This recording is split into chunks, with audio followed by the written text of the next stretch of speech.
Hi, I'm Zach. Behind the camera's Tim. We want to welcome you to a table outside.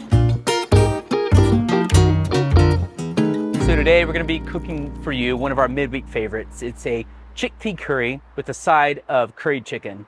The reason we're cooking a side of curried chicken is because in case you don't want to do just a chickpea curry, you want to do a chicken chickpea curry, you have that option. But my wife is a vegetarian, and so I like to make options available for her that she can eat while we're cooking. So we choose to cook the chicken on the side, and then I'll slice it up once it's cooked and add it to my curry at the end. So that way you kind of have multiple options for doing so. So I guess first things first is I have already washed my rice. All right, the reason that's important is because it takes out the extra starch that's not needed. And then what I've done is I poured my rice, it's about 500 grams of rice, into the bottom of my Dutch oven. And I then have covered the rice with water till the water rises about an inch to an inch and a half above the level of the rice. And then I threw it on to cook. Okay, mind you, I want to let you all know that whatever we're cooking outside, you actually can do inside as well. We just prefer to cook outside because we love the ambiance. We love the flavors and smells that go on outside, but also the impartation that happens of the smoke into our food. But by all means, if you don't have the capability of doing all this outside, you can definitely do all of our recipes inside. But we're gonna take our chicken here. I have this nice, lovely curry mixture that I've made. The instructions will be provided in the video. I'm gonna take it and I'm just gonna sprinkle it over my chicken. Our spices are a Garam masala, a curry powder, garlic powder, salt, and cumin. Very similar to what we're going to be putting into our curry. We want the flavors to match. We don't want to go, two distinct flavors. They're going to meld, and we don't want to go too bland either. Why? Because it's going to take away from a wonderful curry. We want the flavors to kind of enhance each other and complement each other. And so that's why we're doing that. Again, we have the exact ingredients in the description below, so that way you all can see what we put. So once we have that nice and coated on each side, we're just gonna set that aside. Set it aside for right now. I'm gonna add about 2 tablespoons of extra virgin olive oil, or EVOO, as Rachel Ray says. All right, so the oil's just now starting to heat up. We're gonna toss in 2 medium-sized sweet onions. Now that that's on there, we're gonna let it sit for just a few seconds. Nice crisping and popping going on there. About 30 more seconds, then what we're gonna do is we're gonna put our tomatoes on. Okay, so what I did was I grated 3 tomatoes. And you're like, Zach, I've never heard of a grated tomato before. So what I did is I took 3 beef tomatoes, cut them in half, then put them over my cheese grater and grinded them down until the skin was just flat. All right? So what you get is this consistency here. It kind of looks like a tomato passata, but a little bit thicker. So what I'm gonna do now is I'm now gonna pour my tomato in. Oh. All right, so naturally that tomato is a bit cold. Oh, but you know what, listen to that. All right, so now that the tomato's on, what we're gonna do is we're gonna check the rice. Oh, look at that, it's starting to boil. So I'm gonna remove that lid. I'm gonna give her a good shake. Shake it, don't break it, right? Dang, I said that in every episode now. So we're just gonna let that sit to the side. So now that tomato is starting to render with the onion, what we're looking for is for those onions to go nice and opaque. And I think we're just about there. What do you think, Tim? Just about there. Just about there. So now that the onions are nice and opaque, like so, what we're gonna do is we're gonna toss in our chickpeas. Going in, shells and all. It is roasty. Okay, so now that we've got that nice and stirred, just gonna let that sit there for a few minutes. I'm gonna let that cook. Let those chickpeas get that enhanced onion and tomato flavor. Look at that. All right, so now that we have the chickpeas on with the tomatoes and the rice is going, what we're gonna go ahead and do is we're gonna put on this chicken. We wanna make sure this chicken is cooked nice. All right, so what we're gonna do is we're gonna pick up our chicken, throw them over the coals, all right? Because you can always move the chicken off the coals, but what you don't want is to have a curry ready and your chicken not ready when people are wanting chicken with their curry. So just gonna set those on there. they're kind of offset from the coals because we don't exactly want them over the coals. They'll cook too quick. All right. So once I have them on, I'll pull my curry back towards me, and we'll go from there. So here we are. We have the chickpeas cooked down nicely with the tomato. I've gone ahead and moved the rice over because the rice actually went quicker than we thought. We don't want overdone rice. We don't want rice sticking to the pan. So I moved it over, and you know what I'm gonna do? I'm just gonna give it a little help out. I'm gonna add just a touch more water just to keep it going, right? So it's back there. It's still gonna continue to cook. I have extra water just in case. So now what I'm gonna do is I'm gonna take my 2 teaspoons of curry powder, dump it in, 2.5 teaspoons of Garam masala, dump it in, 3 tablespoons of cumin. Oh, look at that. Just look at that. That's starting to take on that curry. Now we've got some flavor going there. There we go. So we're just gonna let that cook for a few minutes. Maybe not even a few minutes, maybe about a minute to a minute 30. All right, to let those flavors start to really open up. So you can already smell it. You can already smell it. The flavors are unbelievable. You might be watching this and going, oh my goodness, I wish I could smell that. Let me tell you, the flavors smell insane.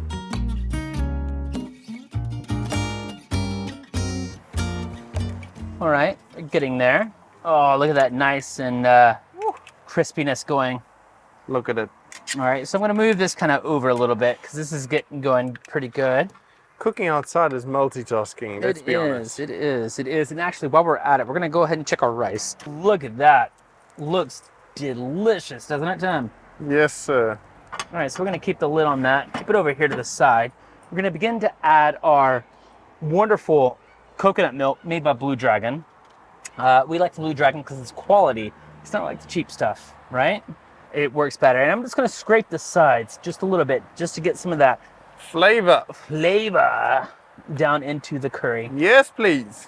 All right, so I'm gonna move the chicken, I think, off the direct heat and put on the indirect heat at this point in time. Nobody likes dry chicken at all. And I'm gonna move my curry back onto the open heat. Ah, that's really hot. All right, I'm gonna shut the lid. Let's shut the lid for a wee bit. Let the flavors just meld together. So now I think it's time to check on our rice, because I think our rice is getting close. And because we have it in a Dutch oven, it's going to continue to cook in the Dutch oven. So let's take a look there, Tim. You know, I think it is ready. I'm just going to get my trusty spoon to check and see. Oh, perfect. Golden. Perfect. So what we're going to do is I'm going to put the lid back on. I'm going to take it off and set it to the side. This lovely platform that Oklahoma Joe's puts on is excellent. It's perfect for keeping things warm. Absolutely. We're going to also check our chicken. Because again, nobody likes overdone chicken. Oh yeah, they're juicy. We're looking good. Give it a quick stir. Then what we're gonna do is we're gonna toss in our garlic for just a minute or so. How much garlic again? That's 3 cloves of garlic minced. The more garlic, the better, and the more flavor.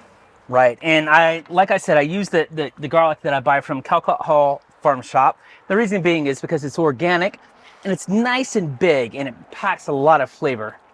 So again, shout out to Calcutta Hall Farm Shop for their excellent produce. We genuinely do love your guys' stuff. So now that's nice and stirred, and I'm making a mess on the side of my pot. That's what happens when you cook outside. It is. We're just gonna let that sit there for, what, a minute or two, Tim, yeah? Yep.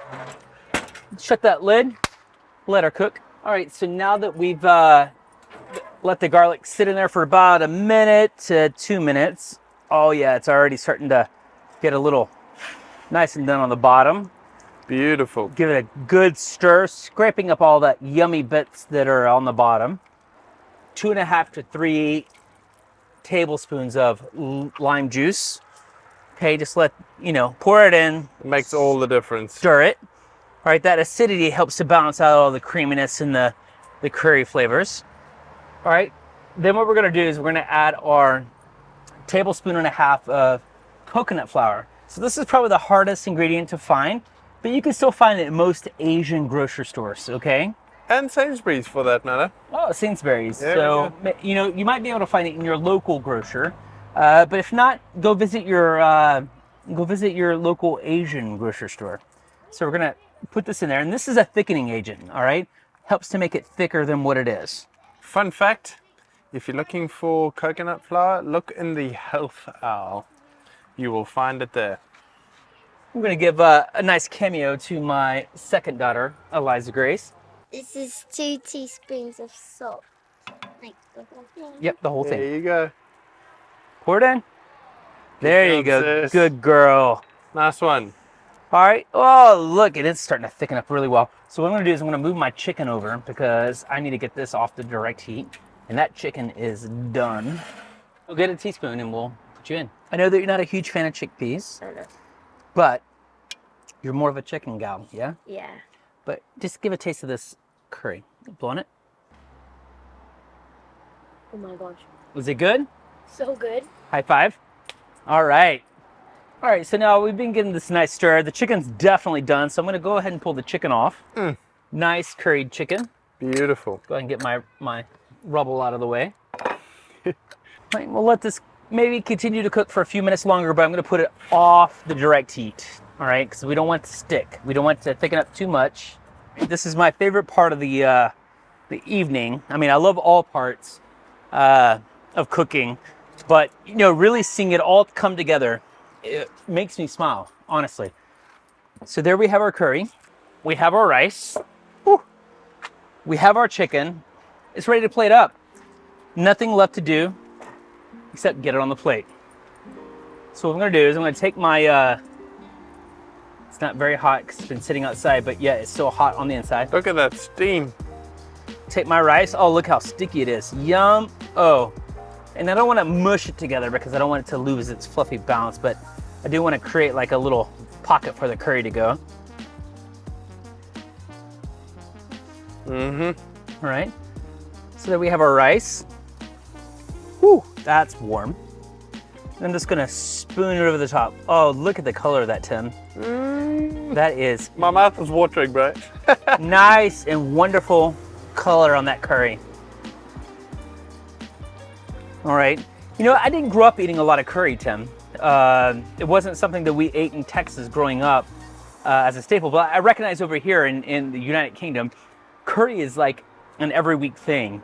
So I guess that's why we chose. And Tim, where you grew up, you ate a lot of curry, yes? A whole lot of curry, son.